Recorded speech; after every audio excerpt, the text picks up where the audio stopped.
le coordinateur du MEDEF turc, Bahadir Kaliagassi, est avec nous depuis Istanbul. Bonsoir monsieur, est-ce que les menaces brandies par votre gouvernement vont être appliquées? Est-ce que vous allez effectivement boycotter les entreprises françaises? Il n'y a ni de menace, d'ailleurs, ni de négation. Donc il y a beaucoup de désinformation dans ce sujet, hélas, par des politiciens qui agissent pour manipuler les sentiments ethniques. Il n'y a pas de menace, il y a juste un étonnement, un choc, puisque la France a toujours eu de bonnes relations avec la Turquie. Tout va bien, c'est une démocratie. Les démocraties d'habitude n'adoptent pas des positions hostiles, agressives vis-à-vis des autres peuples, les autres démocraties.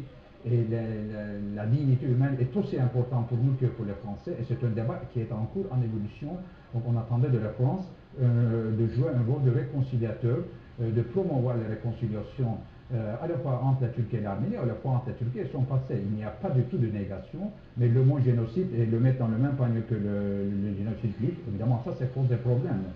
Sinon, on aura des conséquences, évidemment, puisque la crédibilité des valeurs républicaines, des valeurs européennes françaises seront ébranlées par cette crise et l'économie et même de bonnes relations économiques seront touchées.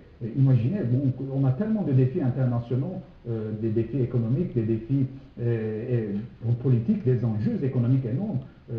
Et avec les entreprises françaises et les entreprises turques font de très bonnes affaires, et tout d'un coup, il y a cette hostilité.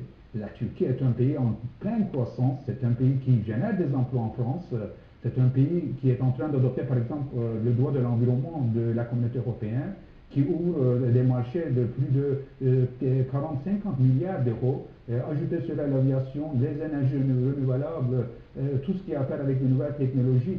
Donc il y a plus de 100 milliards d'euros de marché qui s'ouvrent en Turquie grâce à la croissance, grâce à la croissance et la prospérité pour tout le monde. Et nous voulons travailler. Nous travaillons avec les entreprises françaises qui sont parmi les plus compétitives dans le monde.